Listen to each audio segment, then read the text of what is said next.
모두가 궁금해하는 데이터의 모든 것을 알려드립니다. 데이터에 미쳐있는 사람들과 함께하는 데이터 이야기 데이터올릭 지금 시작합니다. 와우!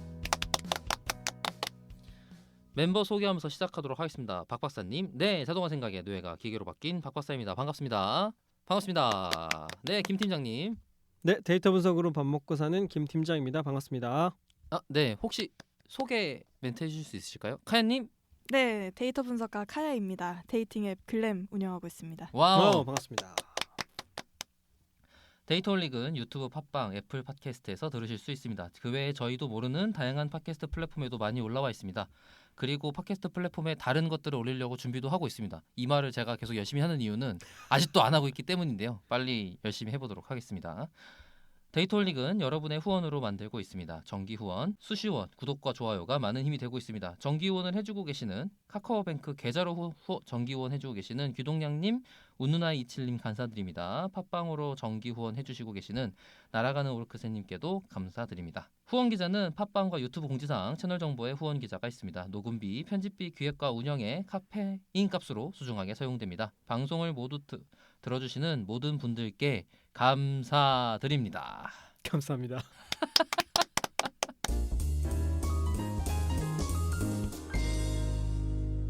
네, 이게 대본을 제가 써가지고 그러니까 네. 바뀌었네? 나한테는 내가 무슨 존재 아니까 그거 때문에 많이 하는데 바뀌었는데? 박 박사가 굉장히 이상한 뉘앙스로 지금 전달을 했는데 뭐 우리 청취자분들이시라면 네, 알아서 들으시기를. 네. 원래 표준 대본이 있었는데 네, 바뀌었군요. 좀 바꿨습니다. 네. 엄청 읽으면서 당황했어요.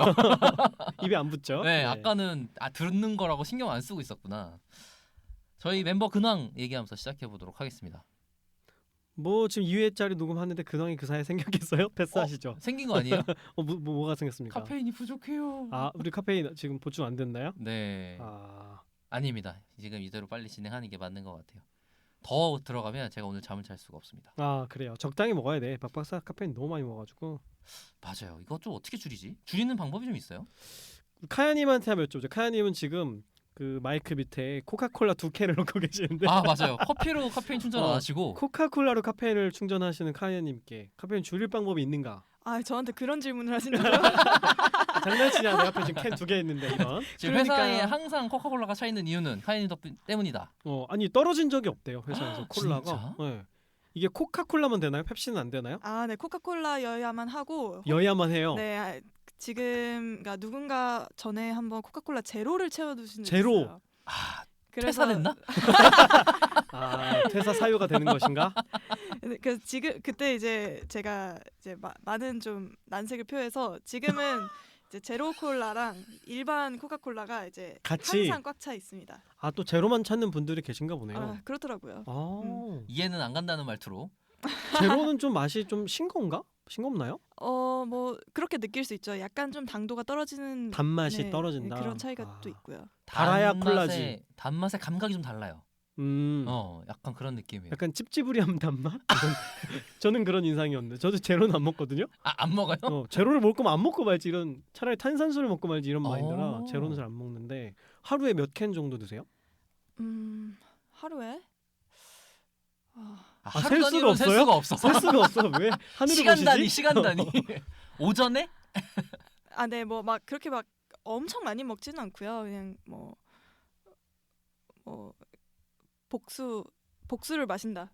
복수요? 그러니까 단수는 아니고 그냥 여러 캔을 마신다. 여러 캔을 매일 네. 마신다. 네네. 코카콜라를 좋아하시는 분은 실제로는 처음 봬요 저는. 그러니까 그러세요? 이만큼 드시는 분은.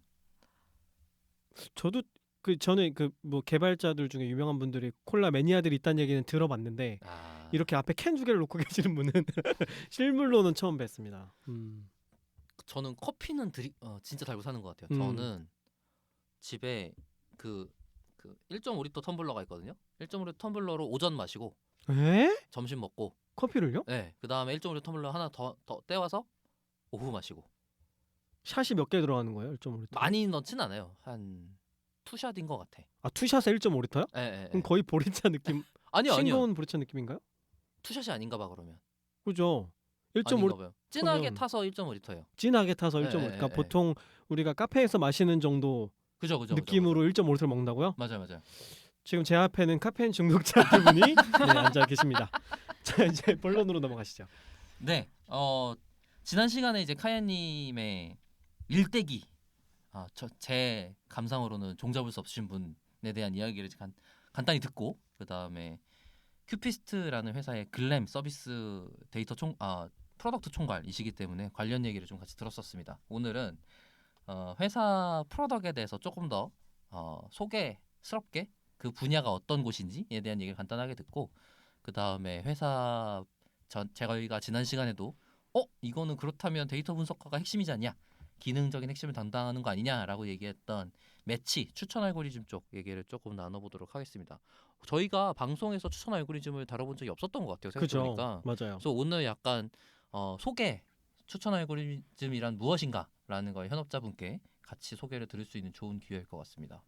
네, 네. 좋습니다. 일단은 그 서비스 소개를 조금 이제 자세하게 해주셔도 될 것 같아요. 이게 좀 그 소셜 데이팅이라는 특성 때문에 다른 서비스랑 다른 데이터들이 좀 만들어지지 않을까 이런 생각이 드는데 그러니까 고객들이 보는 앱의 모양이 있을 텐데 그게 아니라 이제 제품을 대할 때에 뭔가 다른 포인트가 있을 거잖아요. 아, 그렇죠. 우선 유저 입장에서는 내 프로필 입력해서 들어가면은 마음에 드는 사람 찾을 수 있고 그 사람한테 호감을 표현할 수 있고 서로 연결되면 이제 대화를 할 수 있어서 뭐 좋은 만남을 이어갈 수 있다라는 게 이제 서비스의 주된 내용이고요. 특히 데이터 분석가의 관점에서 보면은 이제 이런 류의 소셜 데이팅 서비스의 특징들이 몇 가지가 있어요. 이제 그 중에 하나는 우선 첫째로 다루는 데이터 도메인 자체가 이 짜릿한 그 설레는 그 만남 관련된 그런 데이터인 거잖아요. 데이터 자체가 설렌다. 아, 그럼요. 네. 어. 이 분은 이 유저는 이 유저를 왜 마음에 들어 한 걸까? 상상의 그러네. 나래가 그렇게 가는구나. 네, 네. 궁금해지는 네. 거죠. 그리고 우리 서비스가 궁극적으로 풀어야 하는 문제는 어떻게 하면 이 사람들이 서로 각자가 마음에 들어하는 사람을 찾을 수 있을 거거든요. 그러니까 그걸 풀기 위해서는 도대체 사람들은 어떤 사람들한테 호감을 느낄까 하는 그런 부분이에요.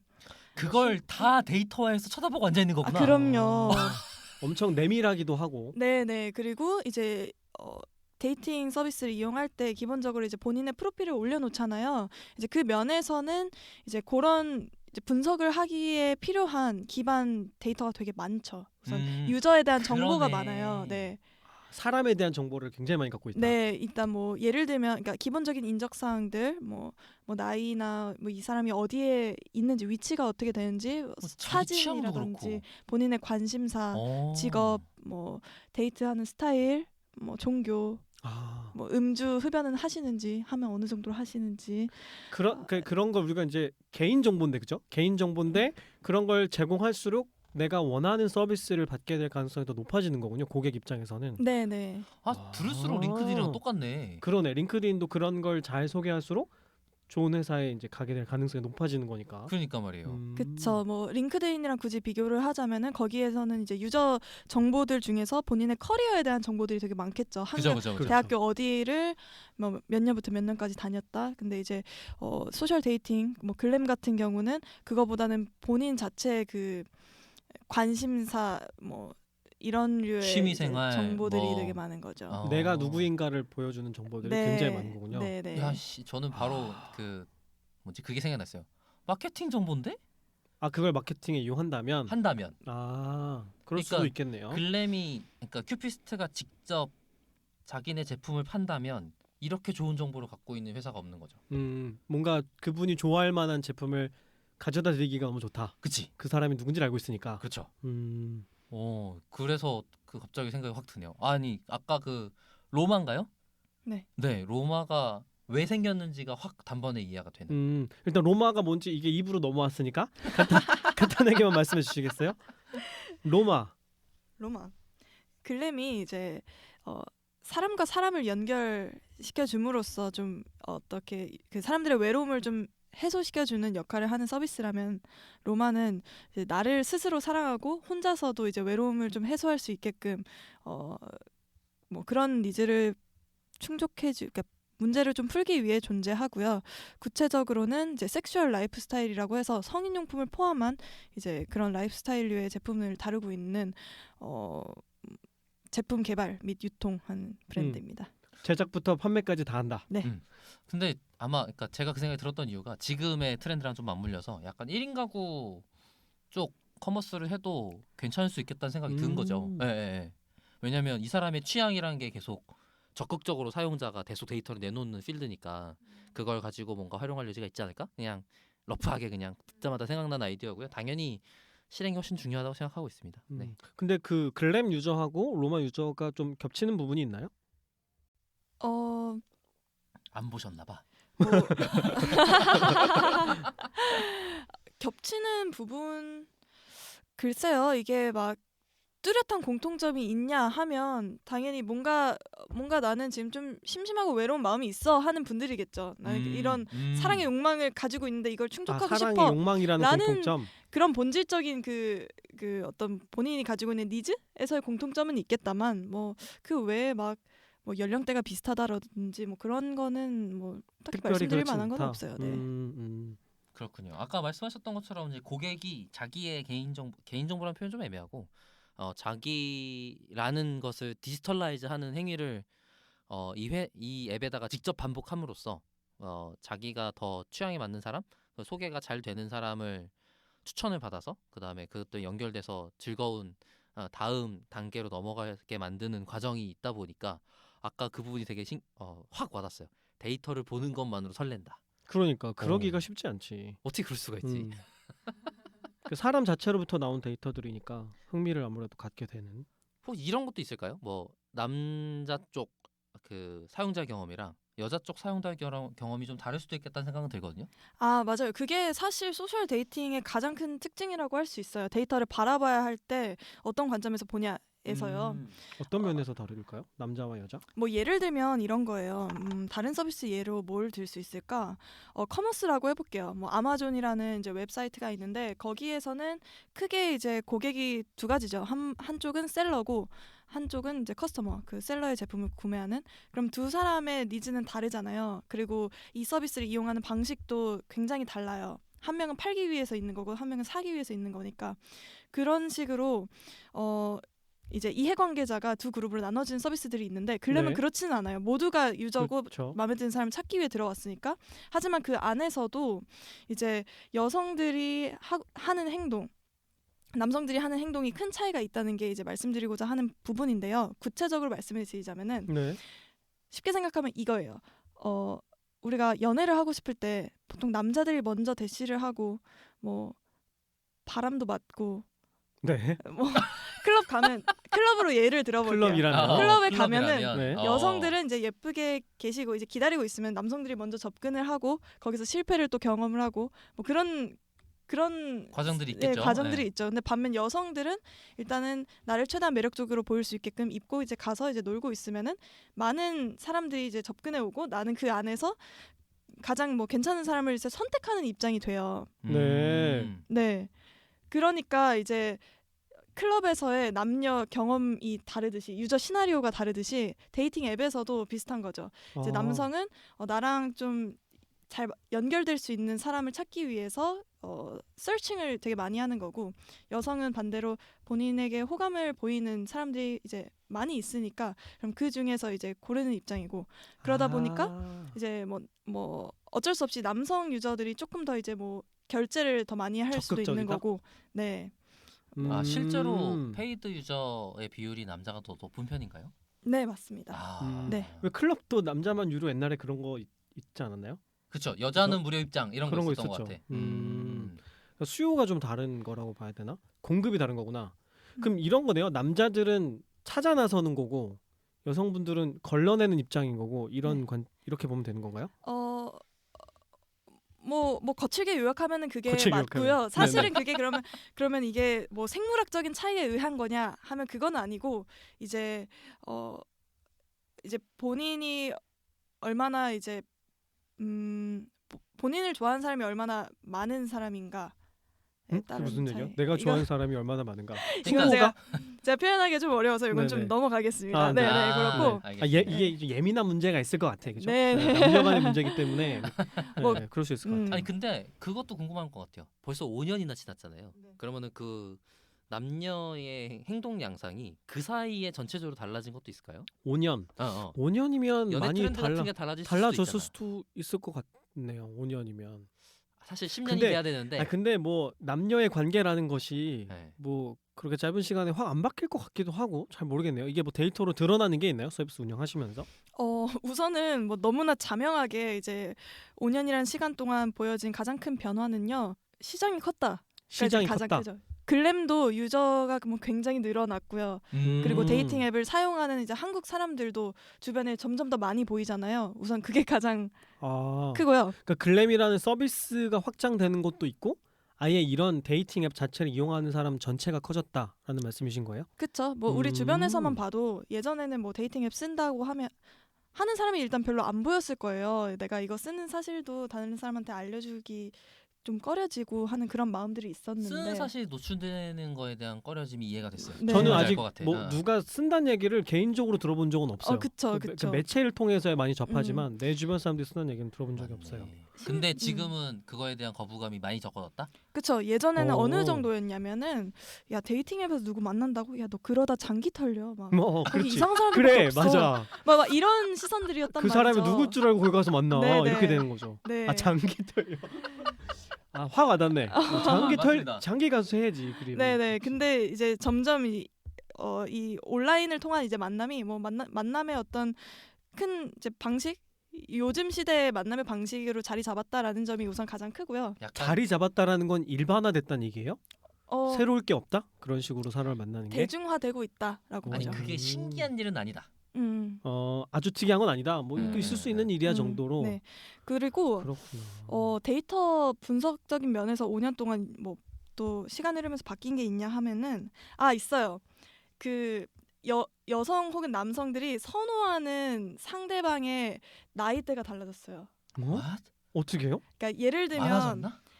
맞히고 싶다. 예전에 나 좀 네. 덜 원래는 되게 극단적이었는데 더 다양해졌을 것 같아요. 그러니까 예를 들면 남자들은 무조건 어린 사람을 선호한다든가 여성분들은 나보다 몇 살 이상을 선호한다든가 이런 좀 고착화된 신념이 있었을 것 같은데 지금 그게 좀 더 다변화된 거지. 아니면 또래로 바뀌었나? 또래로? 어. 자 일단 여기까지 객관식 답안이 두 개가 나왔고요. 두 개 나왔어요. 네. 네네. 뭐 양쪽 다 맞아요. 그 어. 방향의 변화가 맞아요. 예전에는 남성들은 무조건 무조건. 뭐 나보다 한 4살 어린 그치. 뭐 여성들 4세 이하. 만나겠다. 그리고 기본 5세 차 이상. 여성들은 반대로 연상을 그냥 일반적으로 더 선호하는 경향들이 있었어요. 그렇죠. 네네. 그런데 근데 이제 지금은? 시간이 지나면서 아직 그런 굉장히 뭐 그런 규칙성이 아직 분명하진 않고요. 이제 그 선호하는 이제 취향이 좀 더 다양화되었죠. 예전엔 그러니까. 그냥 당연히 여자는 뭔가 오빠를 만나야지 뭐 이런 생각을 하는데 그런 인식이 좀 많이 없어진 것 같다. 그러니까 좀 뭔가 전통적인 사고관이라고 해야 되나? 그런 정답. 것들이 많이 좀 맞지. 없어진다고 생각해요. 그러니까 레인지가 넓어진 거군요. 네네네. 그렇구나. 유저들이 선호하는 나이대 그 분포를 보면은 쉽게 말하니까 표준 편차가 굉장히 작았는데 이제 커진 거죠. 네, 아. 커졌고 그 평균값 자체도 여성은 조금 더 그 선호하는 연령이 높았는데 조금 이제 낮아지기도 내려오고. 하고. 네. 고객 전체 집단이 커진 거랑 이게 디지털 네이티브인 거랑이랑 무슨 연관이 있을까? 그 사회 전체 기조도 좀 그렇게 바뀌긴 했잖아요. 요즘에는 뭐 연상연하 커플 이런 표현 자체도 이제 올드하잖아요. 네네. 너무 일반화됐기 때문에.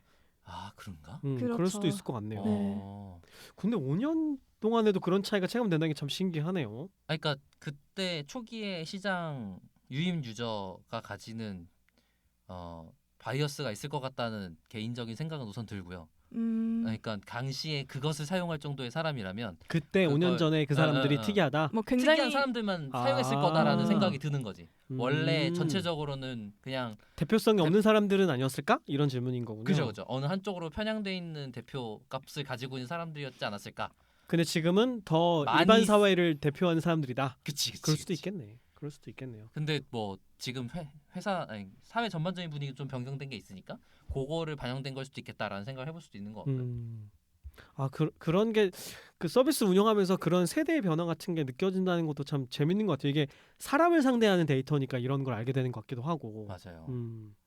아니 그러다 보니까 이 또 데이팅 앱이라 그러면 그 결혼 정보 회사랑 조금 결혼 쪽 관련된 매치 앱이랑도 비슷할 텐데 네. 고객은 끊임없이 있지만 길게 상주하는 고객이란 게 꼭 좋은 게 아니잖아요. 그렇지. 그렇지 빨리 않나요? 커플이 맺어지고 나면 또 이거를 쓰면 좀 이상한 거니까.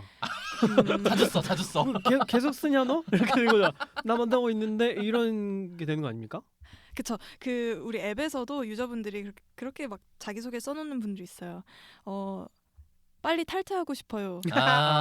그치. 좋은 사람 그렇죠. 만나서 글램에서 빨리 난 이런 거 오래 쓰는 사람은 아니에요. 이런. 그게 당신의 편견. 내 편견이에요? 그럼요. 이런 거 오래 쓰는 거 사람 아니에요. 아니 근데 커플이 될 사람을 찾는 사람 입장에서는 내 상대가 이걸 계속 쓸 거라고 생각하면 조금 걱정이 되거나 꺼려질 수 있지 않을까요? 안 그런가? 근데 뭐 그것과 별개로 그 유저분이 이제 말씀하고자 했던 거는 그러니까 내가 잘 된다는 거는 이제 글램을 더 이상 안 쓰게 되는 날이라는 거잖아요. 그죠. 네네. 여자친구가 생기는 날이니까 그때부터 글램 안 쓰니까 그러니까 그거를 좀 비유적으로 이제 표현을 한 건데 뭐 그 맥락에서 이제 아까 질문해주신 거 답변 드릴 수 있을 것 같아요.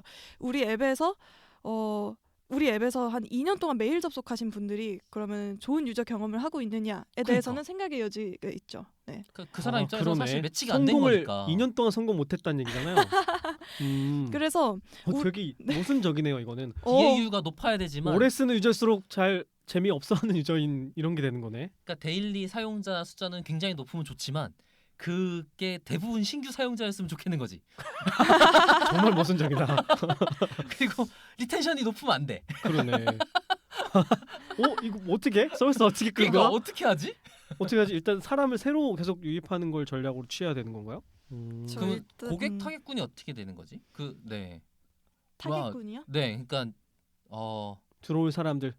계속 젊은 사람들만 들어오나요? 뭐 기본적으로 2049인데요. 49까지 가요? 네. 근데 정확히는 2039가 뭐 지배적이기는 해요. 근데 40대는 음. 뭐 엄청 많은 비중을 차지하고 있지는 않고 이제 청년들이 많이 쓴다라고 보시면 되는데 아까 말씀하신 게 정확해요. 그러니까 우리 앱은 너무 일찍 이탈하면 그건 이제 서비스가 마음에 안 든다는 뜻인데 또 너무 오래 있으면은 그것도 서비스에서 이분이 원하는 니즈를 충족시키지 못했다는 목표를 달성하지 못한 거지. 네 그런 게 있고 아니면 다른 목표가 있거나. 그리고 이제 유저 그럴 수도 있지 않을까요? 뭐지? 뭐가 있죠. 있을까? 네. 아니 그냥 새로운 다양한 사람들을 만나보고 싶은 사람이 있을 수도 있지. 그렇지 않을까? 자유로운 만남? 뭐 그렇겠죠. 아니 왜 클럽에서 사람 매칭하고 나서 다시 클럽 안 오는 사람들도 물론 있겠지만 클럽 죽돌이들도 있는 거 아니에요. 그런 게 아닐까? 뭐 그럴 수 있죠. 그러니까 뭐랄까 요즘에 조금 달라진 거는 이제 데이팅 앱을 쓰려면은 쓰는 이유는 무조건 여자친구 남자친구를 만나기 위해서라는 그 목표 의식이 되게 강했는데 요즘에는 꼭 그렇지 않더라도 나는 심심하니까 뭐 영상 통화로 누군가랑 이제 대화해볼 수 있는 경험을 하는 거잖아요. 이제 그렇기 때문에 우리가 인스타그램을 애인 만들기 위해서 쓰는 게 아니잖아요. 그냥 사람들과 소통하기 위해서 이야기하기 위해서 쓰는 건데 그런 식으로 지금 적어도 글램의 어떤 사용 목적이 좀 더 넓어지고 있어요. 그 범주가. 어찌해 보면 요즘 핫한 클럽하우스랑 비슷한 느낌도 드네요. 다양한 사람을 만나고 싶어한다는 욕구 측면에서. 네네네, 그럴 수 있죠. 비슷한 변화에 대해서 들었던 기억이 나요. 그러니까 틴더도 약간 데이팅 앱으로 시작한 어플인데 아마 최근에 소셜 만남? 그러니까 그걸 꼭 데이팅이 타겟하지 않고 더 그냥 브로드한 만남 위주로 계속 개선한 걸로 제가 봤던 기억이 나거든요. 뭔가 그런 방향성이 비슷한 것 같아서 되게 신기하네요. 네네, 그럴 수 있죠. 일단 이런 류의 그 시장이 계속 대중화되고 있다 보니까 더 많은 니즈를 이제 충족하고자 하는 그런 부분들이 이제 생겨나는 거고, 뭐 그 맥락에서 네네, 글램은 소모임 기능을 출시하기도 했어요. 글램 앱에서 뭐 예를 들면은 뭐 데이터 분석 업계 종사자 모임 같은 걸 이제 만들면 서로 모일 수 있게. 그렇군요. 아니 무슨 분위기일까 생각. 그러니까 거기서 한다는 상상은 안 되지만 그러니까. 아니 근데 접근은 이해가 됐어요. 네네 뭐. 되게 화기애애한 분위기겠죠. 그렇죠. 그러니까 아마 그 아까 말씀하셨던 실시간 영상 통화 부분이 기능이 있다 보니까 아무래도 고려하게 되지 않나라는 생각이 좀 드네요. 그 텍스트 커뮤니케이션뿐만 아닐 거니까 네. 그것도 같이 공감이 가는 게 최근에 그 커뮤니티 기능을 가지고 있는 여러 대표 서비스들이 뭐 페이스북, 그다음에 뭐 네이버 카페, 뭐 이런 것들이 지금 꽤 그 젊은 세대들한테는 외면 갖고 있는 중에 가까운 것 같더라고요. 그러니까 다른 대체품이 필요한데 뚜렷한 대체품이 아직 안 보이는 상황이라는 좀 느낌이 갈 들고 데가 없다. 아직 갈 데가 없어요. 대표적으로 개발자 커뮤니티도 페이스북에서 벌써 많이 망했어요.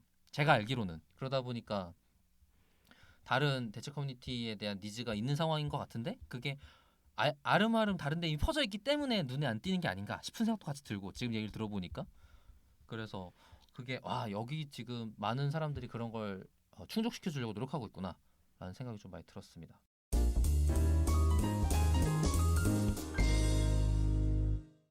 그 아까 남자분들하고 여자분들이 서비스를 이용하는 방식이나 이런 게 좀 다르다 뭐 이런 얘기 하셨었는데 그 사용자 숫자는 비슷한가요? 그것도 차이가 많이 나나요?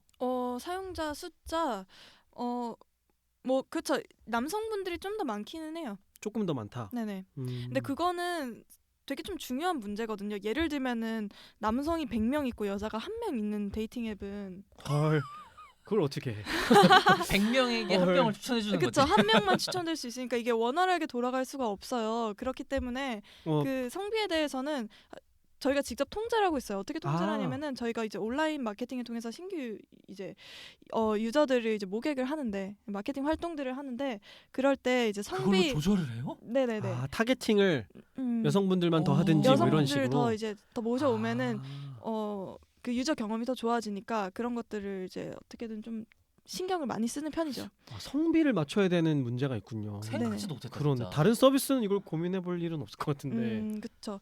데이팅 앱 쪽에서 이걸 신기하게 푼 두 가지 사례를 저는 알고 있는데 둘 다 같은 방법으로 풀었어요. 하나는 한 종교인만 받는 데이팅 앱이 있어요. 기독교인만 받는. 들어본 것 네. 같아요. 네. 왜냐면 그분들한테는 그거 맞는 게 되게 중요하잖아요. 그래서 근데 그 기독교 종교만 있는 사람을 만나기를 원하는 분은 여성밖에 없대요. 왜? 그래서 여성 고객 확보하기가 너무 좋다는 거예요. 근데 되게 웃긴 게 여성 고객이 확보되면 남자 고객은 따라와요. 여성분들이 많으면. 여성분들이 많으면. 그러니까는 그 가짜 기독교인들이 간다는 얘기인가요? 그건 모르겠고. 왜 따라가는 거지? 그래서 그 성비를 자연스럽게 맞춰지게 되는 동작을 하게 했다고 하더라고요. 근데 그거랑 똑같은 맥락으로 지금 미국에서 아마 상장하면서 대박났다고 나온 기사 나온 게 하나 있는데 범블. 네 맞아요. 그 회사에서도 여자분만 선택하는 기능이 있나 봐요. 여자분만 네. 사람을 선택할 수 있다. 픽할 수 있는 기능이 남자분한테는 없어요. 랜덤으로 가는 건가요? 남자분 아니죠. 입장에서는 남자분은 선택을 당하는 것밖에 없는 거야. 아, 네. 그래서 여자분들 쪽 고객을 더 많이 모집할 수 있는 기능으로서 해갖고 성비를 맞추는 걸 했던 것 같더라고요. 근데 그걸 듣고 보니까 그 기독교만 받는 거랑 비슷한 맥락이었던 것 같아서 신기하게 생각했어요. 근데 그래서 여기서 어떻게 해결하셨을까라고 들어보려고 했었었는데 네. 마케팅으로 풀었다. 와 그것도 놀라운 생각 방법이네요. 네, 마케팅이 이제 하나고 이제 또 두 번째는 이제 알고리즘에서 그러니까 하물며 막 예를 들면 막 도서상관 지방에는 이제 여자가 정말 없을 수도 있어요. 물리적으로도? 그러네요. 지역으로 따지면 울산 이런 곳들은 약간 그렇죠. 중공업 회사들이 많다 맞아요. 보니까 거기는 맞아요. 또 성비가 이렇게 남성 비율이 높고 그렇거든요. 맞아. 이제 그럴 때는 이제 또 추천 알고리즘에서도 그걸 좀 보완할 수 있게끔 이제 조치들을 하기도 하고요. 지역 특성도 고려를 해야 되는 거군요. 네. 야 그거를 그러면은 다 손봐서 해야 된다는 소리로 들리는데 너무 힘든데? 그러면 지역 통계를 보면서 알고리즘을 기획을 하셔야 되는 거예요? 그거는 아니고 이제 그러니까 뭐 지역마다 혹은 연령대마다 뭐 그렇게 이제 유저들의 뭐 양질의 유저 풀이라고 좀 표현을 해볼게요. 그러니까 매력적이라고 추천해줄 만한 사람들이 이제 어느 정도로 분포되어 있느냐가 이제 다르고 그럼 그때마다 추천 알고리즘은 조금씩 다르게 동작을 해야 되는데 그런 이제 양질의 유저 풀의 규모에 따라서 추천 알고리즘이 유동적으로 이제 동작할 수 있게끔 되어 있습니다. 규모에 따라서. 네네. 근데 좀 전에 매력적이라는 표현을 쓰셨는데 네. 그러면 유저가 매력적인지 여부는 어떻게 평가할 수 있어요? 이것도 지표화 될 것 같은데.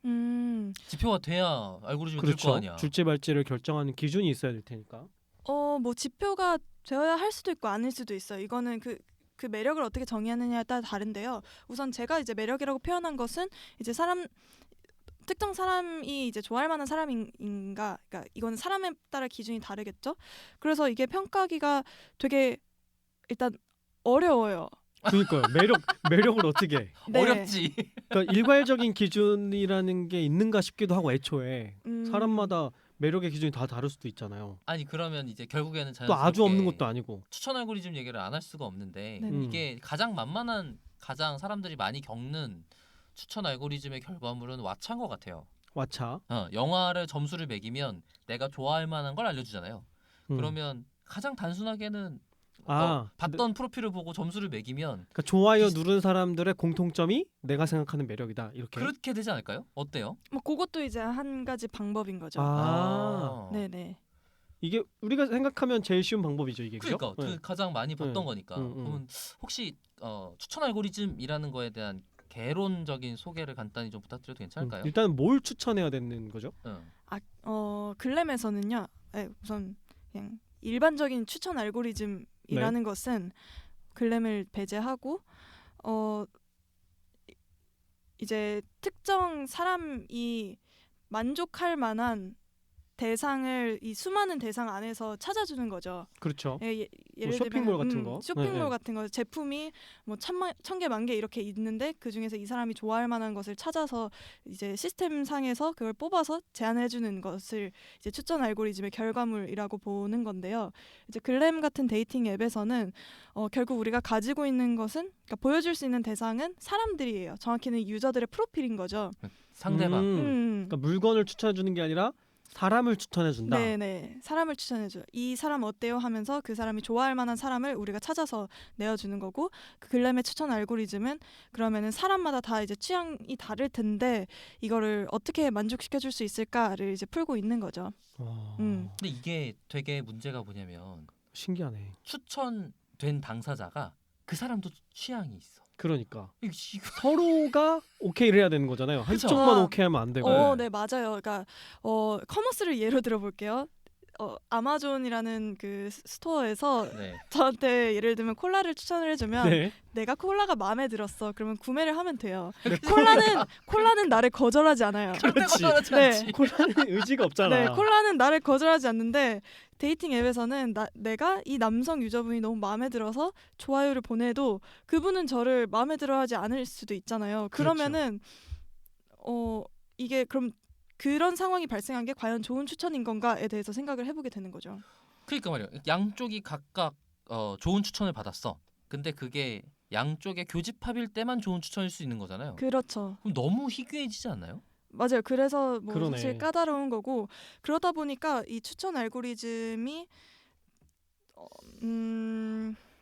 간단하기는 좀 어려워요. 그러니까 간단하기가 어렵다는 게 뭐냐면 그냥 쉽게 생각하면 그러니까 마음에 드는 사람을 추천해 주자라는 개념에서 생각하면은 그냥 우리 앱에서 가장 뭐 쉽게 말해서 가장 예쁜 여자 뭐 몇 명이 있을 거잖아요. 유저분들이. 연예인 같은 분들. 그러면은 지금 우리 앱에 뭐 있는 수만 명의 남성분들에게 그냥 우리 앱에서 최고로 매력적인 여성분을 그냥 추천을 해주면은 다 똑같이. 그분들은 와 너무 매력적이다 하면서 이제 좋아요를 많이 보내시겠죠. 남자 최고의 유저들이? 만족도를 그렇죠. 얻을 수 있지. 네, 하지만 근데 실제로 연결까지 그 몇 명이 성사되는가, 그러니까 상당수의 분들은 연결이 만약에 안 된다고 치면 이제 어려워지는 그러네. 거죠. 못 만날 거 왜 음. 추천해줘 이렇게 되는 거네. 그러니까 네 아.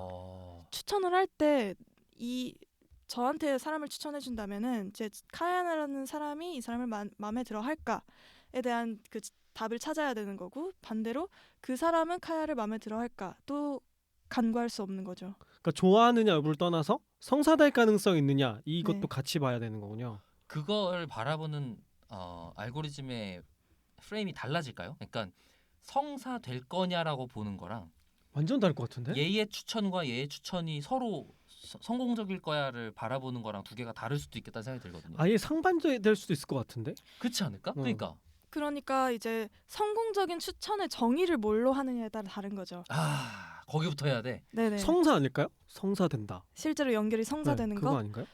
근데 또 이것도 사람에 따라서 이제 마음에 드는 추천이다 하는 거의 기준이 다른 거예요. 예를 들면 어떤 유저는 나 당연히 이제 데이팅 앱에서는 나랑 계속 만나서 좋은 관계를 이어나갈 사람을 찾는 거니까 당연히 연결이 돼야지 그게 네. 좋은 경험이지라고 생각하시는 분들이 있는데 또 한편으로는 나는 그런 거 필요 없고 나는 실생활에서 우리 일상생활에서 만나기 어려운 아. 어려운 나의 이상형을 찾고 싶어.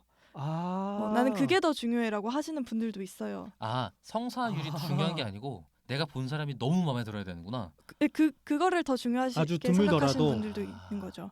그러니까 무조건 많이 성사된다고 좋은 게 아닌 거네요. 그분한테는 그럴 수 있는 거죠. 딱 단 한 명의 그 사람을 찾고 싶은 거구나. 네네. 아니 잠깐만. 그러면 알고리즘 와. 자체가 사람마다 달라야 돼. 알고리즘 자체도 퍼스널라이즈 돼야 되는 거네. 그러네. 사람마다 추천 알고리즘이 달라져야 되는. 아니 근데 그러려면 이 사람이 우리한테 데이터를 많이 내놔야 열심히 해줄 텐데 네. 우리의 목표는 빨리 안 쓰는 거 아니에요? 그러면은 데이터를 어떻게 모아? 나가버리고 이미 성사되고 나서 안 그러니까 오면. 왓챠는 계속 쓰는 사람들이고 장기 그렇죠. 사용자니까 그러니까 왓챠는 잘 추천해주면 추천해줄수록 더 많이 여기에 머무르게 되는 건데. 그리고 내가 데이터를 정확하게 제공할수록 더욱더 정교해질 수 있죠. 그런데 이 서비스는 내가 데이터를 적당히 제공했는데 잘 돼서 나가버렸어. 가 목표잖아요. 그렇지 않아요? 그러니까 목표를 서비스 운영자의 목표랑 사용자의 목표가 달라지는 거지. 아니 그러니까 서비스 운영자의 목표는 그거 아니야. 그러니까 아니 사용자도 그렇지 않나요? 이걸 써서 빨리 짝을 만나고 싶다라는 걸 그냥 일반적인 목표라고 생각을 해보면 그러면 추천 알고리즘이 데이터는 적은데 잘해줘야 되는 거 아니야? 아 그렇죠. 음. 이게 뭐 왓챠를 예로 들어보자면은 우리는 이미 살면서 한 200~300편의 영화를 본 사람들이 되게 많기 때문에 그거 한 200~300개의 데이터가 있는 거잖아요. 순식간에 그쵸. 그거 하고 시작하는 거지. 그렇죠. 금방 네. 누르죠 뭐 몇 번. 근데 이제 데이팅 앱에서는 사실 그럴 만한 기반 데이터가 아주 많지는 않으니까 그리고 실제로 누구랑 매칭됐다 뭐 이런 데이터가 없는 상태에서 없는 거라면 네. 그 정보를 물어볼 수도 없고. 아니 근데 그렇게 따지면 더 기가 막힌 게 자기도 모를 수도 있어 자기를. 그렇지. 어, 내가 생각하는 이상형이 실제로는 아닐 수 있지 만나보면. 네네. 그 저희가 기본적으로 유저들한테 받는 정보가 뭐 프로필 정보가 좀 방대하다고 말씀드렸잖아요. 네. 그것과 별개로 또 우리가 받고 있는 정보는 그 본인이 선호하는 취향이거든요. 네, 그게 네, 이제 네, 네. 나이 범위, 뭐 상대방의 키 범위, 뭐 거리는 얼마나 가까웠으면 좋겠고 이런 것들을 받아요. 그래서 그 데이터에 기반해서 그러니까 그게 이 유저의 이상형이라고 간주하고 거기에 가장 맞는 사람들을 막 추천을 해주면은 실제 유저들의 반응은 좀 떨어져요? 다르다는 거를 이제 알게 됐어요. 아. 서비스를 하면서. 그러니까 네가 원한 대로 그대로 갖다 주면 사실 별로 안 좋아한다. 이렇게 되는 거군요. 그러니까 아까 이제 말씀해 주셨던 본인이 뭘 원하는지 모른다가 좀 더 가까운 거예요. 그럴 것 같아. 내가 예를 들어서 나는 뭐 30에서 35세 남성을 원해라고 유저가 입력을 했어도 그러면 뭐 예를 들어서 28세인데 굉장히 뭐 내 이상형에 가까운 뭐 외모를 가지고 있는 분이면은 과연 카야가 좋아요를 안 보낼 것인가? 아, 그쵸 그렇지. 그쵸 그쵸 그쵸. 네 이상형 아니지만 네, 네. 뭐 요즘 유명한 연예인 누구 있냐? 요즘 사람 뭐 잘 몰라. 예를 들면은 네, 네. 뭐 누가 왔다. 어. 그러면 안 좋아할래? 이렇게 되는 거구나. 그쵸. 어. 뭐 어떤 사람은 나는 뭐 나보다 나이가 어린 사람은 싫어라고 할 수도 있어요. 근데 그런 사람들 중에서도 그럼 나이가 어린데 뭐 예를 들면은 그 사람이 수지라는 연예인이야 하면은 안 좋아할 수 있냐? 네가? 안 좋아할 수 있냐? 아, 그렇게 되는군요. 신기하다니. 안 좋아할 수 없겠지. 그렇지. 아니 왜냐면 아. 그 생각이 제가 왜 들었냐면 지금 이 앱을 쓰는 사람들은 연애가 익숙한 사람이 아닐 가능성이 높고 왜냐면 그렇게 되면 자기 이상형이 뭔지를 겪어내는 과정을 잘 못했을 가능성이 높아 보이는 거죠. 만나본 그러면- 적이 없으면 잘 모를 수도 있죠. 내가 뭘 좋아하는지. 그러니까 우선 당장 이걸로 그러니까 이런 앱 인터넷 앱으로 자연스럽게 만나는 게 광범위하게 퍼졌다고 하더라도 사실 오프라인에서의 만남이 이미 충분히 충족되고 있으면 잘 안 쓸 것 같잖아요. 그러니까 이렇게 비유하고 싶어요. 저는 제가 기계식 키보드를 직접 써보기 전까지는 제가 좋아할 줄 몰랐어요. 근데 기계식 키보드 써보고 나니까 내가 이런 걸 좋아하는 면이 있구나라는 걸 나중에 발견하게 됐거든요. 그런 거죠. 그 전까지는 알 수가 없지. 누가 또는 나한테 키보드 뭐 살래 그랬을 때 거기다 기계키보드 난 선택 안 할 항상 거 아니야. 펜타그램이었어. 그러니까. 그쵸. 거네. 그런 사람한테 너는 청축이 좋니 갈축이 좋니 하면은 이제 그렇지, 의미가 없는 뭐, 거죠. 이렇게 네이버 찾아보니까 나는 갈축이 좋은 것 같은데라고 말은 할 수 있지만 실제로 써보지 않았는데 모르는. 그러다 보니까 이제 유저가 어렵다. 어려워, 선호하는 어려워. 이제 범위를 굉장히 이제 세세하게 입력했다고 해도 그대로 해주는 게 정답이냐 이런 문제가 있는 거구나. 그럼 맞아요. 어떻게 추천해줘? 그러니까 이런 거잖아. 나는 기계식 키보드 한 번도 안 써본 사람인데 나한테 기계식 키보드를 추천해줘야 되는 거지. 그치. 산신령이어야 돼야 뭘 되는 거지. 추천해줘? 산신령, 어떡하지? 산신령. 3개를 주고 다 써보게 하는 게 제일 좋긴 한데. 그렇잖아요. 실제로 축별로. 실제로 쓰는 경험을 하는 게 너무 비싼 경험이니까 이런 알고리즘을 통하는 건데 얘가 지금 그걸 정확하게 맞추려면 이제 찍기를 해야 된다. 그러면 어떻게 해요? 그런 문제 찍기를 어떻게 하기도 하나요? 되나요? 찍는다. 그러니까 랜덤하게. 일단은 맞아. 우선은 아까 약간 그 협업 필터링 비슷한 거를 하면 되지 않겠느냐라고 제안을 해주셨는데 이제 그게 데이팅 앱에서는 안 맞을 수도 있는 거죠. 왜냐하면 협업 필터링은 기본적으로 유저의 그 데이터가 많아야 되는데 과거 데이터가 그래야지 맞아요. 점점 맞아요. 정교해지는 그러니까 협업 네, 필터링이라는 구조인데. 거는 비슷한 유저가 좋아한 거면 이 사람도 좋아하겠지 하고 추천을 해준다는 얘기인 거죠. 네, 그렇죠. 근데 그거 자체가 없다. 그 데이터 자체가 없다. 데이터가 적을 수밖에 없는 구조적인 한계가 있어서 음. 그걸 쓰기가 어렵겠다. 그래서 쓸 수 어렵다. 그쵸. 뭐 콜드 스타트라고 하죠. 그렇죠. 맞아요, 스타팅 맞아요. 지점에는 없다. 뭐 건덕지가 데이터가. 없어. 네네. 음. 이제 그런 상황들이 있다 보니까 협업 필터링이 조금 어려울 수도 있는데 그럼 이걸 어떻게 하느냐? 자, 나단. 구족지게 가인 갑니다. 죄송한데 괜찮아요. 질문이 뭐였죠? 이럴 수 있어요. 이럴 수 그러니까 있어요. 콜드 스타트 문제를 어떻게 해결할 수 있을까? 아니면은 그래서 어떻게 해결하는가? 찍기를 하느냐라는 네, 질문이 맞아요, 맞다. 맞아요. 다시 생각났다. 음. 그러니까 의도적으로 그러니까 우리가 추천해주고 싶은 어떤 뭐 유저의 어떤 범위가 있다고 쳐볼게요. 그럼 그 안에 있는 사람들만 유저들한테 보여주지 않아요. 일부러 노이즈를 넣는 거죠. 예를 들면은 이 사람은 지금 데이터를 보니까 요 범위 안에 들어가 있는 사람들을 마음에 들어해. 근데 앞으로 요 범위의 사람들만 마음에 들어 보여주면은 그럼 거기에서 또 바이어스가 생기는 거예요. 왜냐면 이 사람은 이 그룹 안에서의 경험만 사람만. 있으니까. 피드백만 우리가 데이터로 받는 거니까 그러니까 이 범위를 가장 좋아한다고 하더라도 간헐적으로 이 범위를 벗어나는 그 조건에 일부러. 안 맞는 사람들도 계속 이제 보여줘요. 그래서 누르나 안 누르나를 보는 거군요. 이 우선 사람을 선택하는지를. 학습하네. 아니 우리가 이 사람을 학습하는 그렇지. 거야. 그러니까 이 사람이 어떤 사람인지 알아보기 위해서 계속 후보들을 던져 보는 거지.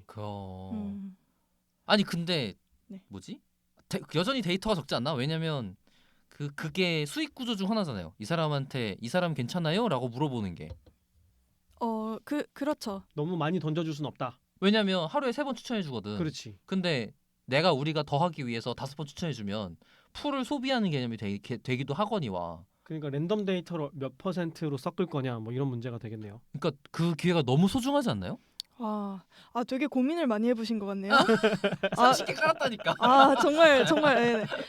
그래서 그러니까 사실 이 추천에서 이 실험을 많이 하는 거는 안 좋아요. 왜냐면 유저분들이 그거를 기다리는데 자꾸 실험한다는 명목하에 막 내 취향이 아닌 사람들만 보여주면 그냥 이 서비스 별론데 하는 그런 경험을 하게 될 수 있으니까 대신 저희는 그러니까 글램을만 말씀드리자면은 글램은 그래서 그 추천 이외에도 그냥 조금 더 많은 사람들을 계속 노출을 계속 시켜줘요. 그러니까 우리가 추천해주는 유저들은 정해져 있는데 그 외의 사람들을 이제 보여줘요. 근데 그 외의 사람들은 조금 더 이제 넓은 범위에 해당하는 사람들을 이제 보여주는 거고 이제 거기에서 또 유저들이 뭐 좋아요를 보내거나 연결을 뭐 하거나 채팅을 하게 되면은 이제 그걸 바탕으로 이 유저가 취향을 얻을 수 있는 다른 장치들이 같이 있군요. 네, 그렇죠. 그러니까 쉽게 말해서 이제 유저가 30에서 35세의 사람만 원한다고 설정을 해놔도 그 범위를 벗어나는 사람들을 계속 보여주는 거예요. 물론 많이는 아니지만 그래서 이 사람이 정말 이렇게 설정한 기준과 실제가 맞는지 그거를 이제 찾아가는 거죠. 너무 어렵다. 진짜 어렵네. 나 안 하길 잘했다. 그냥 뭘 얻어낼 수 있는 게 없네 데이터를. 그러니까 우선 그러니까 데이터가 엄청 많을 거라고 처음에는 착각을 했었는데 지금 생각을 해보니 떠나버리고. 데이터가 좀 모일라 치면 없고 모이면 모인 대로 안 좋은 거고 얘가 준 것도 믿을 수도 없고. 그렇지. 애초에 맞는 데이터인지도 모르고 그러니까. 편향된 건지도 모르고. 그리고 우리가 얘 말 그대로 믿고 준다고 해서 우리는 결국 편향된 데이터만 얻게 되니까 더 서비스가 나아질 거라는 보장도 없고. 너무 어려운데요? 그러네. 이거 그리고 난 무엇보다 회사가 돈을 많이 벌 수 있는 방법하고 고객이 만족할 수 있는 방법이 아주 일치하진 않으니까 그치. 이걸 어떻게 푸나 하는. 왜냐면 그러니까 목표가 서로 맞아야 탁탁탁 상승할 텐데 목표가 안 맞는데 상승하는 거잖아요. 성장해야 되는 거잖아요. 그게 아니 안 맞다는 표현은 그렇고 뭐라 그러면 좋지? 약간 어긋나 있는데 그게 약간 적절한 밸런스와 약간 이런 게 같이 있어야만 되는 거니까 너무 혹시 둘타기를 너무 어렵게 해야 대답해 되는데. 주실 수 있어요? 실제로 회사는 무엇을 타겟으로 하는가? 아, 제 1번 KPI가 뭐냐고? 진짜 KPI는 무엇인가? 수익이냐? 어, 나라면 계속 안 만나고 이걸 재밌게만 쓰게 만드는 거지. 실제로는 못 만나는데 앱에 중독되게 만드는 거지. 그러니까 그래야 돈을 벌 거 아니야. 이탈률을 중요 KPI로 안 잡는다면 그렇지. 오히려 리텐션을 잡는다면 그렇지. 그러면 그래 아니 회사 비용을 계속 쓰게 입장에서는 만들어야 되잖아요. 그치. 만날 것 같은데 못 만나는 경험을 계속 주는 거지. 그러면 만족은 하는데 남아 있게 되니까. 그렇죠. 너무 근데 그것도 너무 어렵지 않나? 근데 그거는 어느 이상 되면 또 유저가 피곤해할 것 같은데 이것도. 그치. 피로감이 생기지. 이게 어떻게 해결을 하시나요? 최종 KPI. 최종 KPI는요 유저 수예요. 유저 수. 네네. 뭐 매출 뭐 여러 가지 이유가 있겠지만 뭐 목표 지표가 있겠지만 그 중에서 저희가 지향하는 바는 더 많은 유저들이 글램이라는 서비스를 즐기는 거거든요. 그렇기 때문에 지금 다른 거 이제 신경 안 쓰고. 네. 그래서 어떻게 접근을 하냐면 지금은 이제 데이팅 앱을 쓰는 게 당연히 애인을 찾기 위해서 사람들이 가입을 하는 거고 애인을 찾으면은 여기에 들어올 이유가 없어라는 게 일반적인 뭐 생각일 수 있는데 그걸 이제 바꿔서 네. 그러니까 이 이외에도 이 글램이라는 서비스를 이용할 동기를 좀 주고 더 재밌는 콘텐츠를 제공을 함으로써 계속 남아있게 할 수 있는 이유를 좀 확보하는 거 그런 방향으로 좀 나아가고 있습니다. 그러니까 계속 사용할 수 있는 다른 이유들을 만들어 주는 거군요. 네. 매칭됐으니까 빠이빠이가 아니고 이걸 재밌게 쓸 수 있는 다른 방법들. 비슷한 전략 방향성이 공감 가는 것 같아요. 그 뭐지 야놀자라든지 여기어때 같은 경우도 모텔만 했었는데 그거를 뭐 놀이공원이라든지 그렇죠. 레저 복합 쪽으로 확장을 했거든요. 여행 그게, 일반이 된 거죠. 더 일반이 됐고 그 일반 쪽으로 넘어오기 위해서 그 뭐라 그러 좋을까 사용자가 이 앱을 사용해야 되는 이유를 좀 더 만들어줬다고 생각을 하는데 같은 방향성인 것 같아요. 그러니까 사람을 찾기 위해서만이 아니고 여기에 조금 더 그런 즐거움 그것 때문에 생길 수 있는 관계 때문에 생기는 즐거움의 이유를 만들어주고 있는 중이다. 그래서 중요 KPI는 사용자 수다. 정확하게는 DAU인가요? 네네. 저희는 거의 그러니까 유저의 라이프 타임이 그렇게 길진 않지만 있을 때는 거의 데일리로 접속을 하는 앱이거든요. 그래서 그러겠지. 네 DAU가 지금 가장 이제 신경 쓰는 지표기는 하죠. 하루에 몇 명이 이걸 이용하고 있는가. 네. 일단은 그걸 늘린다. DAU가 굉장히 중요하다고 생각하는 다른 이유가 뭐냐면 그 추천이 하루에 한 번씩 나온단 말이에요. 그러니까 그 타이밍에 몰릴 거라고. 하루에 한 번만 추천을 받을 수 있어요? 상대를? 좀 제품마다 설계가 다르겠지만 추천을 나눠서 받던지 어쨌든 한꺼번에 받던지 하루에 쿨타임으로 받을 거예요. 그렇지 않나요? 맞아요. 네, 그러니까 그 다음번 추천도 받은 걸 보러 들어오느냐가 엄청나게 중요한 지표겠네. 그렇죠.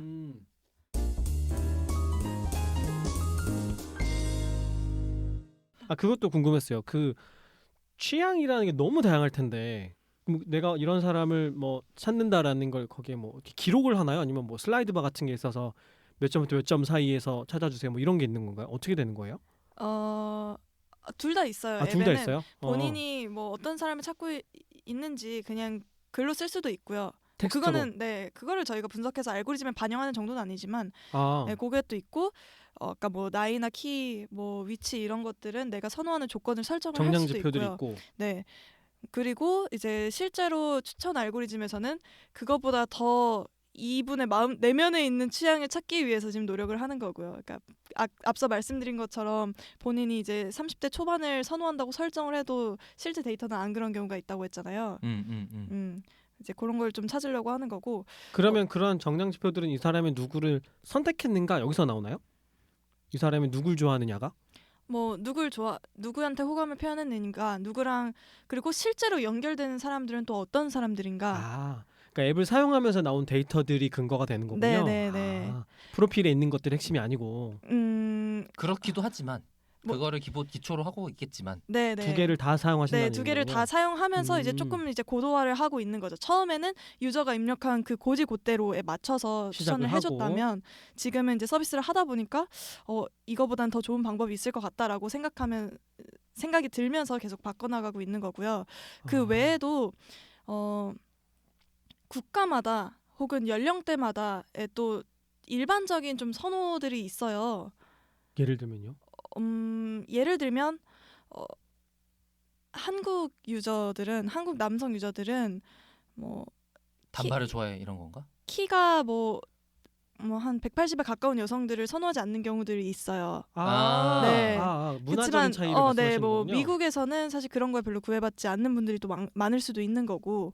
구애를 안 받아요? 선호하는 키 자체가 다른 게 아니고 네네. 키를 신경 나 쓰느냐 안 키 쓰느냐가 상관없어. 다른 거예요. 네. 나보다 더 키 큰 여자에 대해서 신경 그 안 쓰는 것 같아. 부담감이- 네네네. 그럴 수 들었던 것 있겠네요. 같아요, 맞아. 그래서 그러니까 일종의 이제 문화 차이 같은 것도 이제 같이 반영을 반영이. 하죠. 네.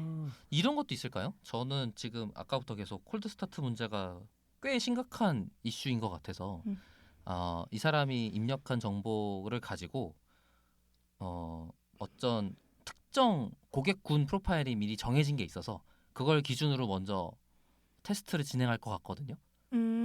그런 고객군이 설정돼 있는 고객군들 같은 게 있을까요? 우선은 그런 게 있죠. 데이터가 지금 우리가 아무것도 없을 때 그럼 어떤 기준을 추천을 해주냐에서 그러니까요. 이 사람을 어떤 뭘로 가정할 거냐? 얘를 네. 프로필 만들면 그동안의 데이터들 모아다가 얘는 얘일 거야라고 해놓고 시작을 하거든요. 제가 보통 알고 있기로. 그래서 맞아요. 그러니까 이제 뭐 예를 들면 이제 저 같은 경우는 한국에 사는 뭐 그 몇 살의 이제 여성이다라고 했을 때 서울에 사는 그러면은 이 유저라면은 대충 이런 취향을 가지고 있겠지라는 그 다른 유저들의 데이터를 참고해서 처음에 추천을 해주기도 하죠. 네. 예를 들면은 아까 이제 유저들마다 선호하는 뭐 나이나 키 이런 거를 입력을 받는다고는 하는데 네네네. 사실 그런 게 많으면 유저도 힘들거든요. 맞아요, 그래서 맞아요. 모두한테 그걸 입력을 받지는 않아요. 그러니까 굳이 그걸 선택하고 싶은 분들은 입력을 하게 되어 있고 그렇지 않은 분들은 좀 더 심플하게 앱을 쓸 수 있게끔 바로 동선을 제공을 하거든요. 그러면 이제 그런 류의 데이터도 없을 때는 이제 이분은 한국 사람이고 뭐 나이는 어느 정도 되니까 뭐 요 정도 범위가 적당하지 않을까라는 게 이제 계산이 되죠. 그러네요. 이걸 입력하려고 만드는 건 가입의 허들인데 네. 사용자에게 가입을 쉽게 만들려면 그런 걸 질문을 안 해야 되네요. 그렇지. 야 씨. 허들이잖아. 왜 이렇게 힘들어? 왜 이렇게 제품 힘든 거야 이거? 그런 것도 봤던 것 같아요. 제가 옛날에 봤던 다른 제품 중에는 아예 허들을 확 높여버리자라고 아. 해서 백문백답 같은 걸 장문으로 서술하게 만든 것도 봤던 기억이 나요. 네네. 그러고서는 아예 거기서는 매치하는 걸 사람이 다 했어. 다 읽고. 한 방에 끝내겠다. 완전하게. 완전히 끝내버리겠다. 근데 그게 100번 물어본다고 그게 또 답은 아닐 수도 있겠다는 생각이 드는데 지금 우리의 논의를 바탕으로 하면 그러니까 많이 물어본다고 잘할 수 있는 건 아닐 수도 있잖아. 백문백답을 하면 그 고객이 지가 알아서 자기를 찾아 나가요. 그 과정에서 네가 찾아가라. 네가 널 찾아라. 너의 인생은 너가 찾아야지. 어. 내가 도구는 제공해줄 수 있겠다만 약간 이런 거죠. 예. 내가 누군지를 생각해 보게는 되겠네요. 그러니까 100번 대답하다 보면. 백문백답 안 해봤군요. 그렇게 될 것 같네요. 일반적인 거 한번 해보세요. 재밌어요. 그러다 보니까 이제 그런 여러 가지 상반된 것들을 동시에 다뤄야 되는 그 밸런스를 맞춰야 되는 어려운 분야구나라는 생각이 듭니다. 네. 저 데이터 분석가 입장에서 굉장히 챌린징하죠. 그러니까 말이에요. 뭐 하나 최고로 찍으면 돼 이게 아니에요. 일단 일반론적인 답이 없는 것 같아. 계속 그냥 상태 봐가면서 계속 밸런스 맞춘 작업하는 것 같아. 그러니까 이것만 이런 방식으로 따라가면 된다 이렇게 답을 정해놓고 갈 수 있는 분야가 없는 것 같아. 그러다 보니까 뭐 그냥 이런 느낌이에요. 뭐지? 고객 유입할 때의 허들은 0.4로 맞춰. 안 되겠다 이번엔 0.3이야 막 이러면서 오퍼레이팅 해야 될 것 같은? 그렇죠. 우리가 더 많은 데이터를 얻고 싶어서 뭐 유저한테 이런 질문들을 더 물어보면은 그만큼 가입하면서 이탈하는 유저들이 생기는 거니까 이제 트레이드 오프인 거죠. 그럼에도 불구하고 우리가 꼭 알아야 되는 정보는 무엇인가 이런 것들을 또 판단을 하게 되는 거고 그다음에 또 좀 재밌는 사실은요. 계속 우리가 취향을 알아야 된다 하잖아요. 그럼 네네. 근데 사실 그 취향이라는 것에도 레벨이 있어요. 예를 네. 들면은 나는 나는 이런 사람이 나의 이상형이야가 있고요. 그것도 취향이라고 하고 또 하나는 나는 이런 사람은 절대 안 돼. 그치 하는 것도 그치. 취향이에요. 그치, 선호의 그치. 강도가 있다는 거군요. 그쵸? 방향성도 있고. 네. 예를 들어서 또 아마존 스토어 예를 들어볼게요. 제품을 추천을 해주는데 거기에 내가 마음에 안 드는 디자인 제품이 있어. 그러면 그냥 스크롤로 넘기면 돼요. 아 그쵸. 뭐야 관심 없어? 안 이렇게 보면 넘기면 되는데 그 데이팅 앱에서 눈에 정말 띄면 안 마음에 되는구나. 네 정말 마음에 안 드는 추천을 해주면은 이런 사람을 나한테 추천해 준다고? 그러니까 그게 글램 너무 이거- 싫은 감정이 되는 거예요. 네네. 눈에 띄면 안 돼. 와. 그러니까 유저의 취향 중에서도 진짜로 그러니까 좋아하는 그 이상형에 가까운 그 취향의 기준이 있고 이건 정말 안 되는 그 과락에 해당하는 그 기준 그 두 가지를 찾아야 돼요. 두 가지를 다르게 바라보고 있어요. 다른 취향이군요. 취향인데 취향의 레벨이 다른 네. 거죠. 취향이라는 데이터 하나 이게 아니고 취향 1번, 취향 2번 이걸 별개로 취급해야 되는 거네. 그러니까 취향이다 아니다가 아닌 거죠. 취향이다 어. 아니다가 아니라 취향의 정도의 개념인 거고. 오, 야. 그러니까 그 첫 번째 말한 거는 좀 더 그러니까 이런 사람일수록 나는 더 선호해. 예를 들면 뭐 키가 클수록 난 더 좋아. 뭐 이럴 수도 있는데 그렇다고 키가 뭐 140cm 미만이면은 난 그건 절대 안 되면은 그럼 또 그 과락에 해당하는 거는 사실상 우리가 필터를 해줘야 되는 거죠. 추천해준 그 추천해도 되는 것들 중에서 필터를 거쳐가지고 들어야 되는 거군요. 와. 사용자가 많아야 되는 이유를 이제 알겠다. 제품이 너무 힘들다. 되게- 제휴가 많아야 되게 되는 재밌지 이유가. 않나요? 그럼 맞아요. 그러니까 필수제이면서 소비 사치제의 성격을 동시에 가지고 있네요. 물론 이제 지금 상대방을 제품으로 말한 거라서 너무 이상하긴 합니다만 그 필수제는 이건 절대 안 돼라는 특성이 아주 강력하게 반영된 제품들이고 사치제는 좋을수록 좋아라는 제품이거든요. 근데 그 두 개가 다 있는 거잖아요. 와 이거 너무 어려운데. 그 어려운 일을 5년째 하고 계시는. 근데 말씀하신 것처럼 보면 볼수록 신날 것 같긴 해요. 볼 때마다 새롭겠네요. 그렇죠. 네. 그리고 그러니까 어려운 문제다 보니까 시행착오도 정말 많아요. 예를 들면 알고리즘이 이렇게 뭐 고쳤다라고 하면 실제로 그 바꾼 설계를 이제 릴리즈해서 데이터를 보면은 그냥 그 다음 날 바로 결과가 나와요. 그냥 전체 뭐, 사용자들이 막 뭐 연결된 유저들 뭐 사람들이 좋아요 보내는 양이 이만큼 팍 떨어진다든지. 와. 살 떨려. 네. 이제 너무 그렇게 쎄, 되면은 아파. 도대체 왜 우리 유저들은 이걸 안 좋아하는 거지? 막 이 답답함과 약간 그 서러움과 이 막 역시 인간의 마음은 내가 알 수가 없어. 막 그리고 이거는 그 사람들의 인생에 영향을 미치잖아. 그치. 사람을 그쵸. 만나는 문제니까. 네. 만날 가능성을 내가 떨어뜨릴 거 아니야. 그쵸. 와 이건 A/B 어. 테스트도 못하고 어떻게 해야 네. 되냐? 가장 이제 이상적인 경험은 정말 좋은 인연 만나서 결혼까지 해서 뭐 자녀 낳고 하는 거거든요. 그쵸. 네. 그거의 가능성을 좀 우리가 제공을 해줄 수 있는 거니까 사실 그냥 이 추천이라는 게 뭐 되게 가벼운 상품 것만은 아닐 추천이 수 아니라 있죠. 사람 추천이니까 네. 이 무게가 다르지. 무게가 다르지. 와 대박이다. 그래서 제가 이제 5년 동안 여기서 데이터 분석을 했다고 말씀을 드렸는데 처음에는 그 이제 뭐 간단한 지표만 뽑아도 와우하는 그 시절에는 저도 이런 데이터를 나도 뽑을 수 있고 내가 이 뽑은 정보를 공유하면은 모두가 되게 대단해하고 그러니까 저도 이제 자신감이 막 되게 많아져서 좀 보니까 몇 달 지나니까 나는 글램 유저에 대해서는 내가 다 알아. 간파를 했어. 지표 내가 다 뽑을 수 있는데 뭐 다 알았지 뭐. 끝났어 이랬는데 지금은 이제 점점 보면 볼수록 유저의 마음은 정말 알 수가 없다 이런 생각들을 많이 그러니까 해요. 더 고도화되면서 생기는 고민들일 것 같네요. 그쵸. 안 보던 걸 볼라 어. 그러니 힘든 거지. 신경 안 썼던 것들인데 아. 점점 생기는 거죠. 신경 쓸 것들이. 와, 뭐 재밌을 것 같습니다. 진짜 정말 내가 뭐 나보고 하라 그러면 정말 스트레스 받으면서 할 것 같아. 난 너무 힘들 것 같아. 살 떨려서.